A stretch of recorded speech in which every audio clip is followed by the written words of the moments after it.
بھائی امی نے آج آلو پراٹھا رکھا ہے ٹفن میں. آج لنچ بریک کا انتظار رہے گا. لنچ بریک میں حمزہ نے دیکھا اس کا ٹفن غائب تھا. میرا ٹفن کہاں گیا؟ ٹیچر یہ خود ہی کھو دیتا ہے اپنی چیزیں. حمزہ کو اپنا ٹفن غائب ہونے پہ بہت زیادہ دکھ ہوتا ہے اور یوں وہ اللہ سے آہوزار کرتا ہے. اللہ آپ دیکھ رہے ہو نا؟ مجھے پتا ہے آپ ضرور دیکھ رہے ہیں. گھر آ کے حمزہ چھپ رہا.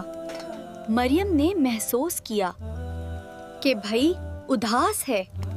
بھائی اسکول میں کچھ ہوا کیا؟ آپ کچھ کھائے بھی نہیں؟ کچھ ہوا تھا مریم، مگر اللہ نے دیکھا. تو پھر آپ نے ٹیچر کو کیوں نہیں بتایا؟ 3 دن بعد ایک اور بچے نے سچ بتا دیا کہ ٹفن کس نے لیا تھا اور کیوں. ٹیچر وہ دن احمد نے حمزہ کا ٹفن لیا تھا.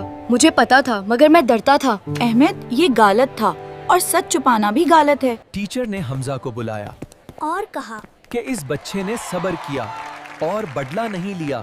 یہ اصلی ہمت ہے. حمزہ تمہارا صبر اور تمہارا یقین دونوں قابل تعریف ہیں. شکریہ ٹیچر، مجھے پتا تھا اللہ دیکھ رہے ہیں. رات کو مریم نے ایک سوال کیا جو ہمیشہ کے لیے اس کے دل میں اتر گیا. بھائی اگر سچ نہیں کھلتا تب بھی آپ ٹھیک رہتے. ہاں مریم، کیونکہ اللہ ہمیشہ دیکھ رہے ہوتے ہیں. دنیا مقافات اعمال ہے. کسی کا بھی صبر ضائع نہیں جاتا. اللہ نہ صرف اس دنیا میں بلکہ آخرت میں بھی اس کا بدلہ ملتا ہے، کیونکہ اللہ کبھی اپنے وعدے کو نہیں بھولتا.